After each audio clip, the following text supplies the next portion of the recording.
Et si je vous disais qu'être complètement inconnu, c'est en fait votre plus grand atout? C'est l'idée un peu contre-intuitive, presque provocatrice d'Alex Hormozy. On va décortiquer ça ensemble. On connaît tout ce sentiment, hein. On se lance, on crée, et rien. 0 abonné. On a l'impression de crier dans le vide, d'être totalement invisible. C'est hyper décourageant.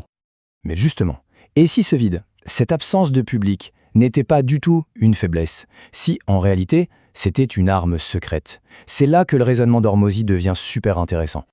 Voilà sa phrase choc. Si personne ne sait qui vous êtes, c'est en fait une bonne chose. Alors ça peut paraître fou, mais sa thèse centrale, c'est exactement ça. Votre invisibilité, ce n'est pas un problème à résoudre. Non, c'est un avantage énorme, un vrai terrain de jeu pour réussir.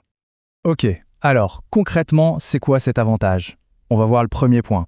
En fait, quand on est l'outsider, on ne joue pas avec les mêmes règles. On peut adopter une stratégie complètement différente des gros joueurs. Regardez cette comparaison, elle est parfaite. Le leader du marché, c'est le géant, le Coca-Cola. Il vend un système, une marque établie. L'outsider, lui, il dit « Vous avez mon numéro de portable ». Vous voyez la différence? Le premier vend un produit, le second vend un engagement personnel. C'est pas du tout la même bataille. C'est vraiment le combat de David contre Goliath, mais revisité. Et c'est là que c'est déloyal, entre guillemets. Parce que le petit ne va pas attaquer le géant de face, ce serait suicidaire. Non, il va aller grignoter sur les côtés, là où le gros est trop lent, trop lourd pour réagir. Et puis, il y a ça. Le chiffre magique, c'est 0. 0 à perdre. Ça veut dire qu'on peut tenter sa chance encore et encore, sans aucun risque. Si on échoue, on retourne à 0. Et alors, on était déjà à 0. C'est une liberté absolument folle quand on y pense. Justement, cette liberté nous amène tout droit au deuxième gros avantage, l'agilité. Parce qu'on est petit, on peut se concentrer sur une seule chose, perfectionner son produit, son offre, avant même d'imaginer le vendre à des milliers de personnes. L'image est simple mais tellement parlante. Une petite boîte, c'est un canot pneumatique. On peut faire demi-tour en une seconde. Une grosse boîte, c'est le Titanic. Pour changer de cap, il faut des kilomètres et une armée de gens. Cette capacité à pivoter, à s'adapter, c'est fondamental. Et c'est ça la fameuse philosophie, d'abord maîtriser, ensuite développer. Hormozy le répète sans cesse. Ça ne sert à rien de dépenser des fortunes en pub si votre produit n'est pas au point, si vos clients s'en vont. C'est jeter de l'argent par les fenêtres, ou comme il dit, essayer de remplir un seau percé. Ce graphique le montre parfaitement. Regardez l'entreprise A. Elle garde ses clients, et sa croissance est saine, solide. Maintenant, l'entreprise B. Elle acquiert plein de nouveaux clients, mais elle en perd tout autant. C'est le fameux saut percé. Ça stagne, et pire, ça coûte une fortune pour rien. La croissance de B n'est qu'une illusion. Alors comment on fait pour ne pas avoir un saut percé? Eh bien, Hormozy nous donne une recette, une méthode en 5 étapes. C'est un peu sa feuille de route pour créer ce qu'il appelle une offre imbattable. Une offre tellement bonne que les clients n'ont juste aucune raison d'aller voir ailleurs.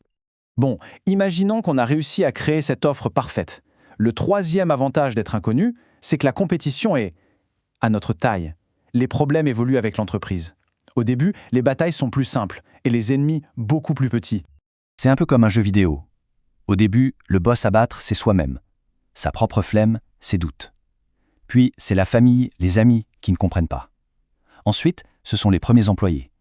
Et bien plus tard, beaucoup plus tard, c'est le marché, les concurrents, les régulateurs. Chaque niveau a son propre boss. Et voilà le point clé. Quand on est l'outsider, on n'a qu'un seul boss à la fois. On n'a pas à se préoccuper des avocats, des crises boursières ou de ce que fait la concurrence à l'autre bout du monde. Non, le seul problème à régler, c'est celui qui est juste là, devant nous.